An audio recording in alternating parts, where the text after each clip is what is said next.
नमस्कार, स्वागत है आपका पावर ब्रेकफास्ट में। आपके साथ मैं हूं नेहा आनंद। देख लेते हैं कि आज अंतर्राष्ट्रीय बाजारों से हमारे बाजार के लिए कैसे संकेत हैं।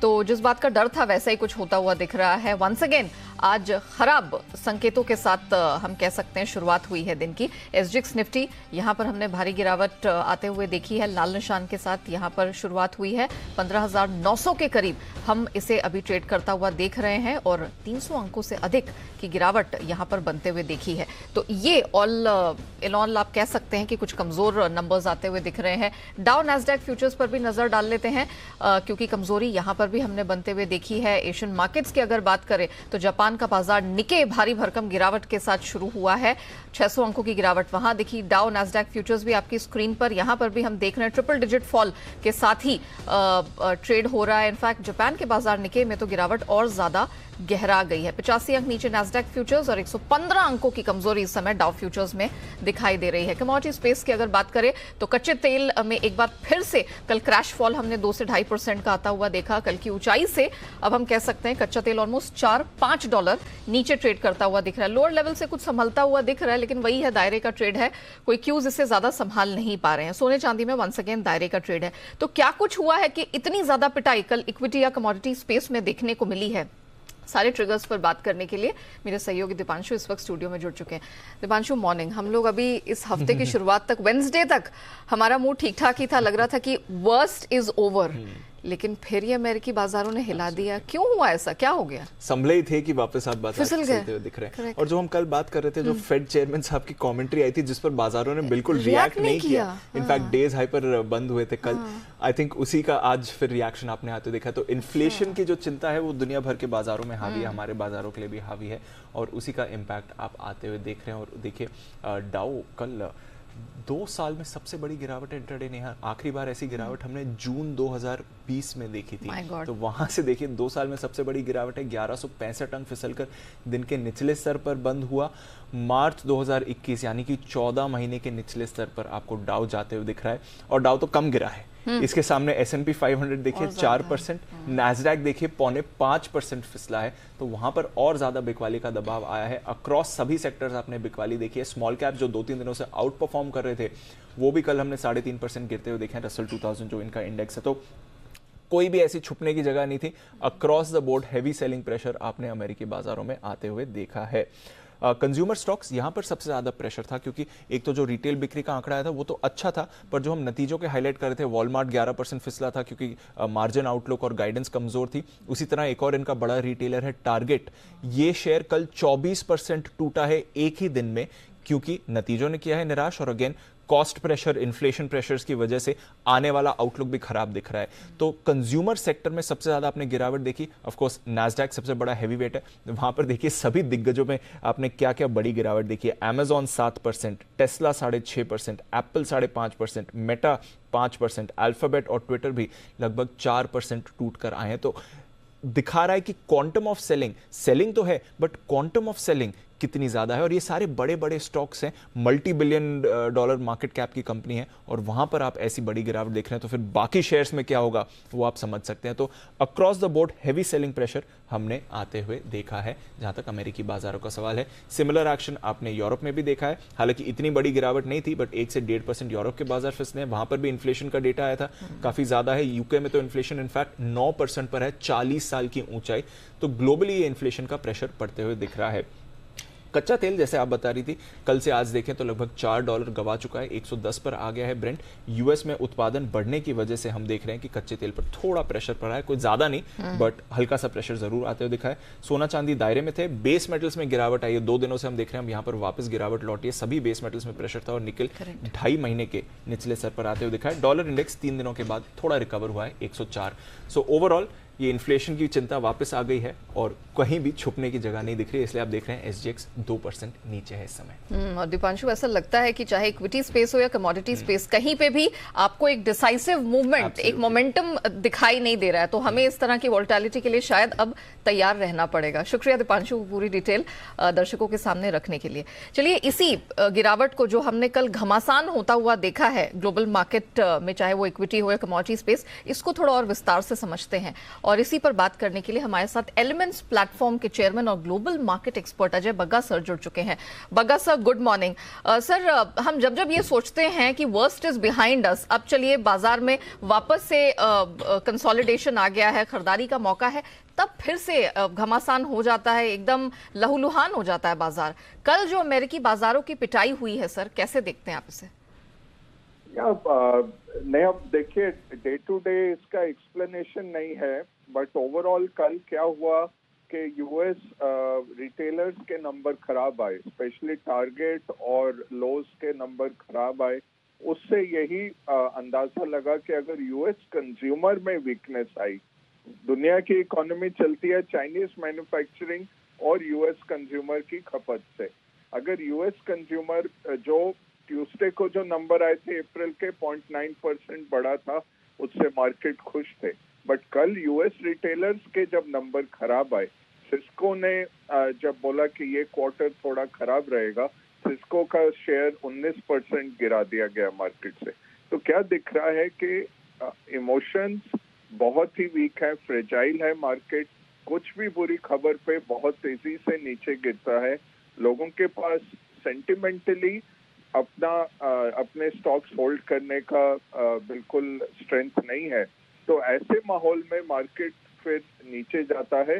बॉटम फॉर्मेशन अभी भी 10% नीचे है। मैं कई हफ्तों से यही कह रहा हूँ, 3400 का आपको S&P 500 पे वहां के करीब एक आपको स्थिरता दिखती है।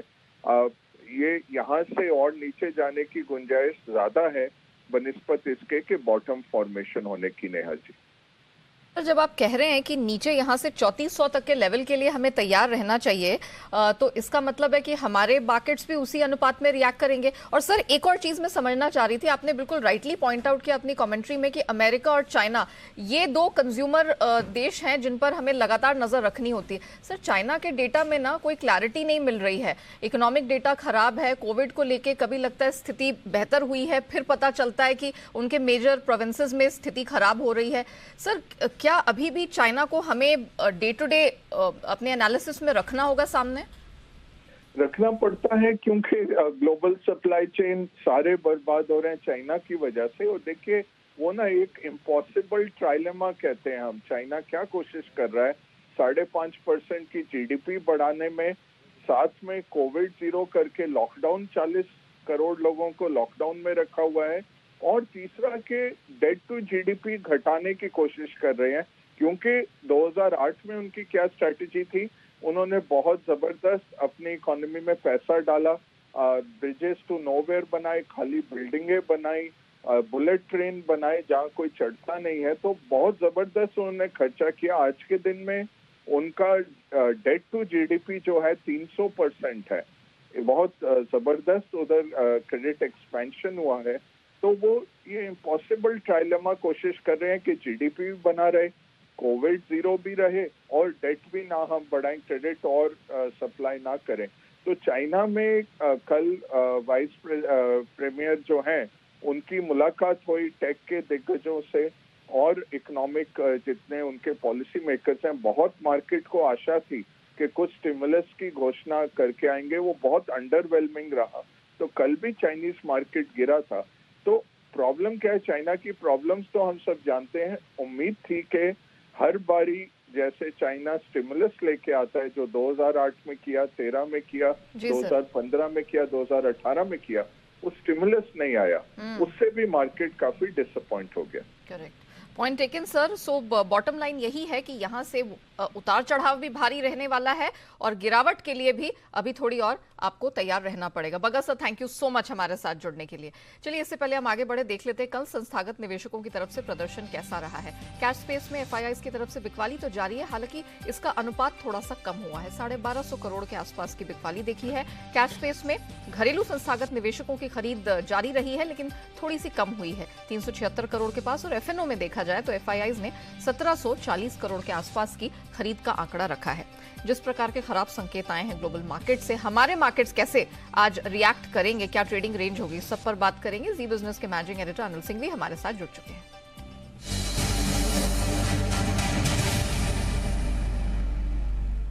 Sir good morning.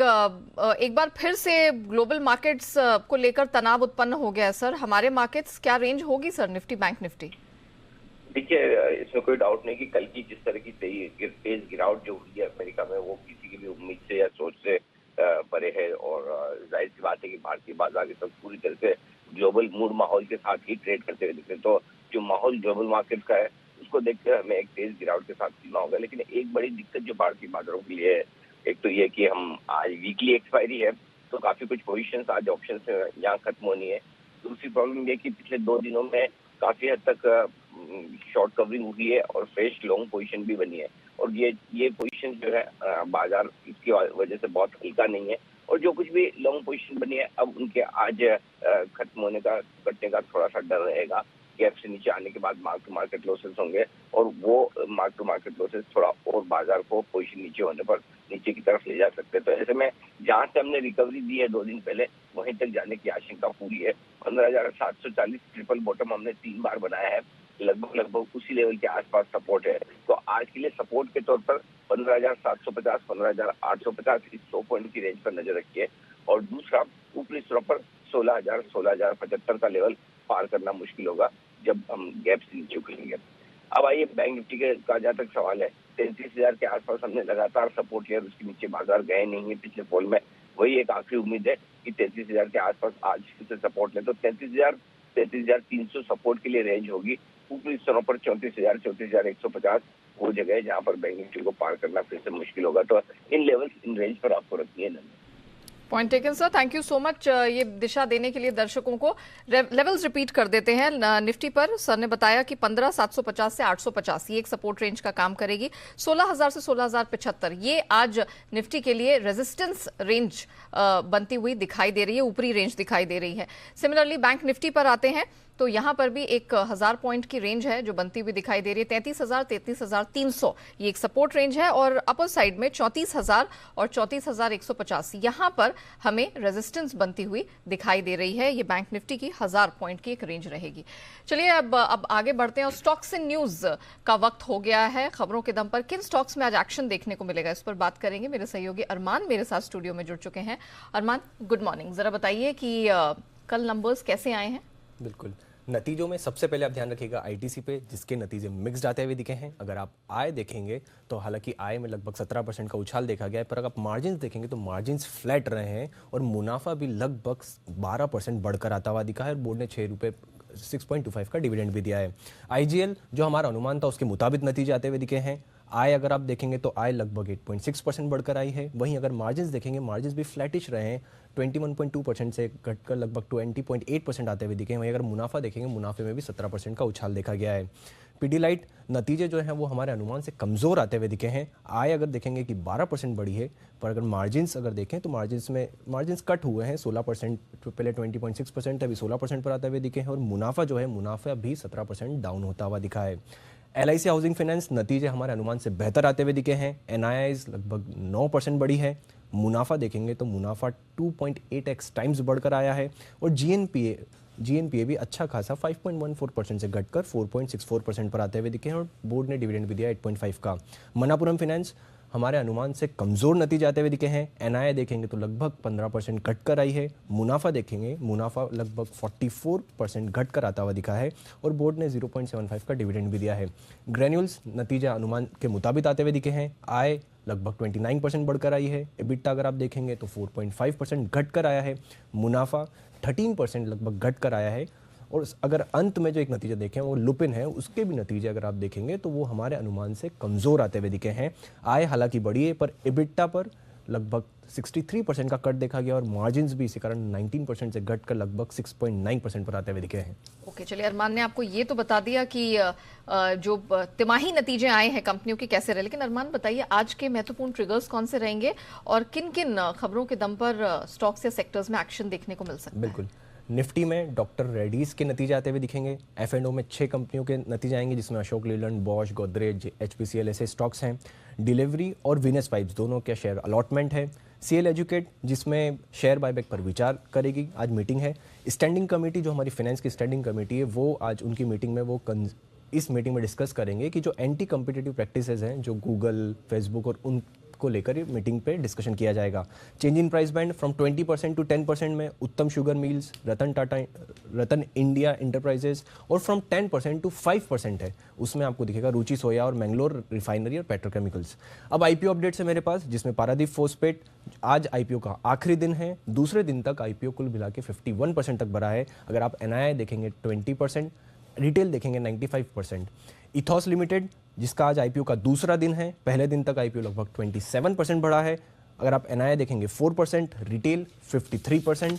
अब खबरों के दम पे आ जाते हैं तो उस पर एंड्योरेंस टेक्नोलॉजी, जिसमें मैक्सवेल एनर्जी सिस्टम में कंपनी लगभग 100% हिस्सेदारी खरीदेगी, और कितने में खरीदेगी? 308 करोड़ में।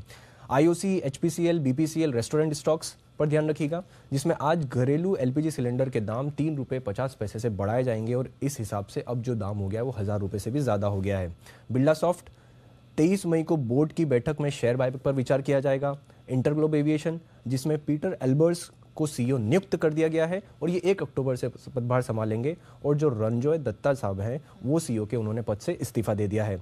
बारबेक्यू नेशन पर ध्यान रखिएगा अंत में, जिसमें FY23 में लगभग 35 से 40 नए रेस्टोरेंट खोले जाएंगे, और FY25 में लगभग 80 रेस्टोरेंट्स खोलने की उम्मीद है। Point taken Arman, thank you so much हमारे साथ जुड़ने के लिए, वो डिटेल्स रखने के लिए। आइए अब जान लेते हैं ट्रेडिंग कॉल्स आज की। चॉइस ब्रोकिंग के साथ शुरुआत करेंगे। स्ट्राइड्स फार्मा खरीदारी की रेकमेंडेशन है 398 का, आप यहां स्टॉप लॉस लगाकर चलिए, टारगेट होगा 427 का। अनराठी सिक्योरिटीज की रेकमेंडेशन है कि M&M आप खरीद के चलिए, 895 का स्टॉप लॉस रहेगा, 955 के टारगेट के साथ। सेंट्रम ब्रोकिंग IOC बेचने की सलाह यहां पर है, 120 का स्टॉप लॉस लगाइए, टारगेट 114 का रहेगा। और साथ ही टेक महिंद्रा में भी बिकवाली की रेकमेंडेशन है, 1185 का स्टॉप लॉस, और टारगेट आपको स्ट्रैटेजी में 1145 का लगाकर चलना है। चलिए अब आज के मार्केट के लिए एक्सपर्ट्स की राय क्या बन रही है, किन स्टॉक्स में रणनीति अपनाने की सलाह निकल कर आ रही है, इस पर बात करने के लिए एसएमसी ग्लोबल सिक्योरिटीज के मुदित गोयल हमारे साथ जुड़ चुके हैं। मुदित, गुड मॉर्निंग। जरा बताइए कि जिस तरह की गिरावट कल मार्केट में आई है, उसके बाद आज कहां कमाई के मौके दिख रहे हैं? Good morning Neha ji, good morning everyone. देखिए, मार्केट में जिस तरह के सेंटिमेंट्स बन रहे हैं, अभी हम देख रहे हैं SGX Nifty more than 300 point का करेक्शन दिखाता हुआ नजर आ रहा है। ठीक है, चार्ट्स पे अगर हम बात करें, जो ट्यूसडे के सेशन में इतना बड़ा रैली मार्केट्स में देखने को मिला था, उस लिहाज से तो लग रहा है मार्केट में तेजी कंटिन्यू रहनी चाहिए।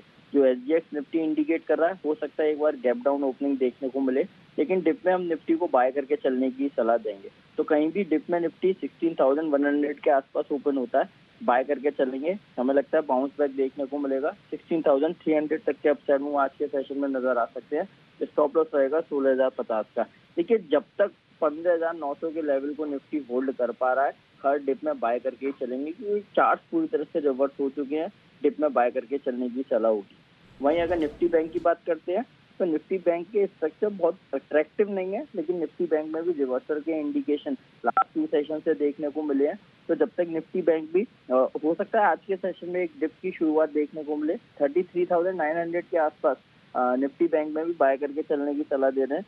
34,200 के टारगेट के लिए स्टॉप लॉस रहेगा 33,750 का। यानी कि आज जब बाजार कुछ डिप्स लेकर खुले, तो निफ्टी बैंक निफ्टी दोनों में आपके लिए वो खरीद का मौका होगा। चलिए ये भी बता दीजिए मुदित की किन स्टॉक्स में आप एक्शन देख रहे हैं जहां आज कमाई के मौके हैं? देखिए नेहा जी, कल क्लोजिंग शो में हम थे और हमने 2 स्टॉक्स रिकमेंड किए थे, उन दोनों स्टॉक्स को ही हम बाय करके चलने की सलाह दे रहे हैं। सबसे पहले पेट्रोनेट के जिस तरह के स्ट्रक्चर बने हुए हैं, बाय करके चलेंगे। एक inverse head and shoulder pattern का ब्रेकआउट कल के सेशन में आया और पूरा ब्रेकआउट होल्ड हुआ है, तो हमें लग रहा है तेजी कंटिन्यू रह सकती है। 230-234 के टारगेट के लिए पेट्रोनेट को लॉन्ग करेंगे, स्टॉप लॉस रहेगा 219 का। दूसरा स्टॉक रहेगा RCF। कल लास्ट में हमने देखा था सारे फर्टिलाइजर स्टॉक्स में कुछ अपसाइड मूव देखने को मिला था, या तो कुछ बड़ा अपसाइड मूव, कुछ बड़ा न्यूज फर्टिलाइजर से रिलेटेड आने वाला है, क्योंकि लास्ट के 1 घंटे में एक बड़ा रैली फर्टिलाइजर स्टॉक्स में नजर आई थी। तो RCF को यहाँ पर बाय करके चलने की सलाह दे रहे हैं आज के लिए। 97 और 99 के टारगेट्स के लिए स्टॉप लॉस रहेगा 91 का। Point taken. Thank you so much Mudit हमारे साथ जुड़ने के लिए, बताने के लिए कि इक्विटी स्पेस में आज कहां कमाई के मौके दिख रहे हैं। अब बात है कमोडिटी बाजार की, जान लेते हैं आज की रणनीति। IIFL सिक्योरिटीज के अनुज गुप्ता हमारे साथ अब जुड़ चुके हैं। अनुज, कल हमने across the board commodity market में पिटाई होते हुए देखी है, सोना चांदी क्या किया जाए? Good morning Neha ji. देखिए ट्रेंड थोड़ा सा वीक है गोल्ड सिल्वर का।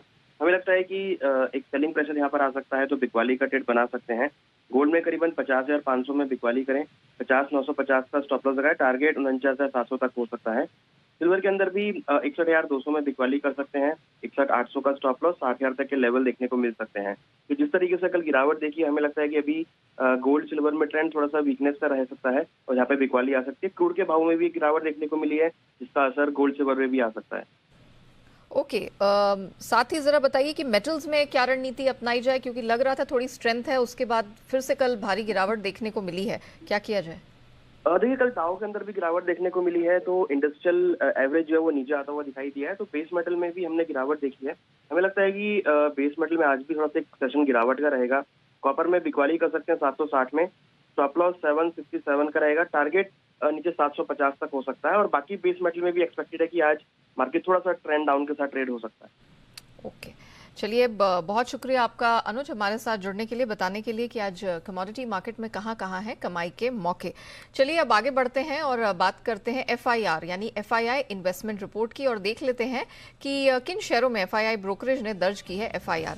तो शुरुआत सबसे पहले हम करते हैं ITC से, क्योंकि यहां पर ही सबसे ज्यादा ब्रोकरेजेस की रिकमेंडेशन निकल कर आई है। JP मॉर्गन इन्होंने अपना स्टैंस न्यूट्रल से ओवरवेट पर अपग्रेड कर दिया, टारगेट भी बढ़ाया है, 250 से अब 305 कर दिया है। मॉर्गन स्टैनली ओवरवेट का स्टैंस बरकरार है, टारगेट बढ़ाकर 293 कर दिया है। जेफरीज इन्होंने बाय की पोजीशन बरकरार रखने की सलाह दी है, टारगेट 305 का। अब आते हैं IGL पे।